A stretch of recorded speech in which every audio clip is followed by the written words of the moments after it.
Good morning, Conference. We move to F41, a debate on youth services. We have one amendment in this debate. Can I ask Roger Wyborn to stand by and call Mathew Hulbert to move the motion?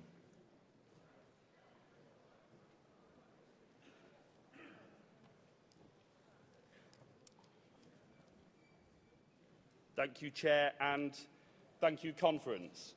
Conference, I'm a big believer in youth work, in the ability of a professional youth worker to be able to change young lives for the better, to motivate, to encourage, to counsel, to enthuse and to inspire.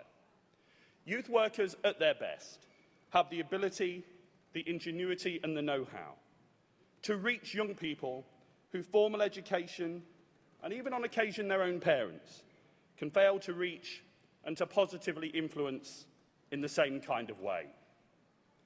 Youth workers can have difficult conversations about issues which must be addressed, but which again, parents and educators may feel embarrassed about addressing. This is why it's so devastating to have seen in recent years the acts being taken to youth services up and down the country. What do I mean when I say out-of-school youth services? Youth centres and clubs, outdoor education, mobile provision and street-based youth work, drop-in advice, information, and targeted support for vulnerable young people, including around issues to do with mental health. So how bad are the cuts, you might be asking? The answer is very bad. As the National Youth Agency has noted, they include London, likely to see 90% cuts to youth services, which would see funding drop from £22.6 million citywide to £2.3 million by 2016-17. Dudley Council is considering potential cuts of up to 50% to youth services in the next financial year and is hoping the voluntary sector will pick up the slack.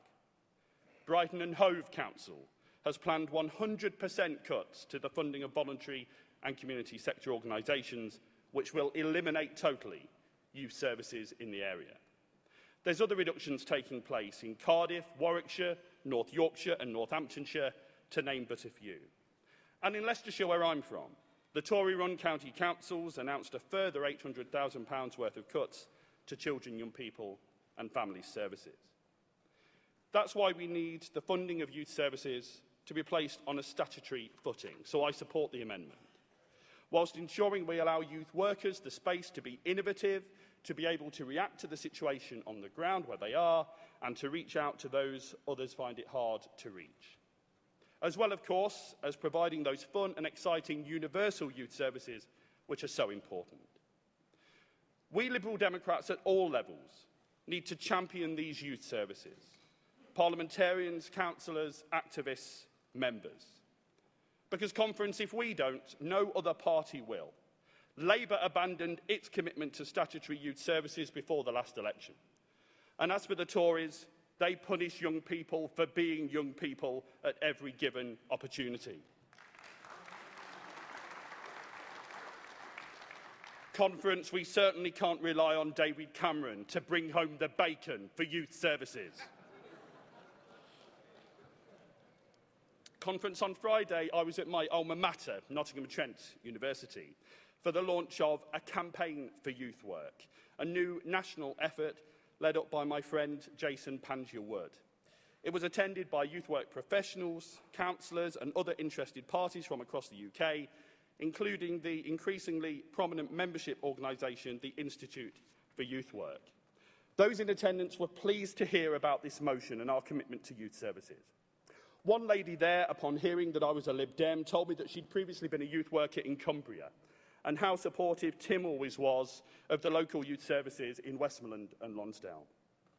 Conference, I'm proud that we have a leader in Tim Farron who doesn't see young people as a group to be belittled or ignored, but as full citizens whose voice must be heard in our political life.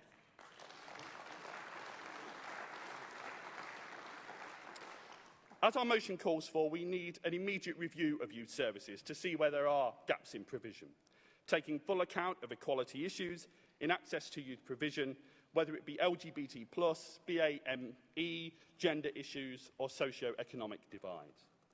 Youth services should not be seen as a take-it-or-leave-it bolt-on added extra, but instead as part of a wider education, because not all learning can or indeed should take place only in the classroom.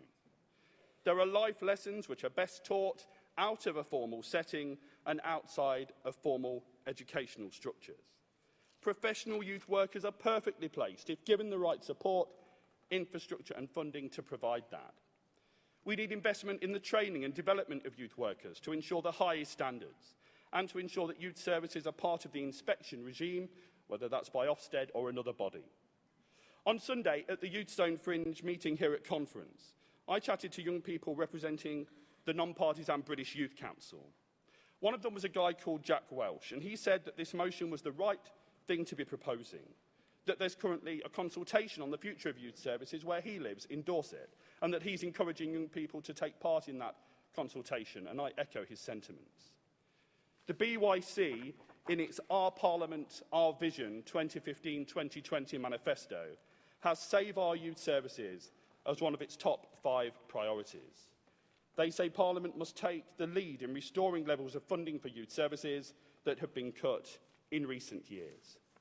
And the YMCA manifesto also notes that the reduction in youth provision budgets has created a lack of activities for young people to engage with, and this has contributed to more young people staying within their homes and engaging in non-physically based activities.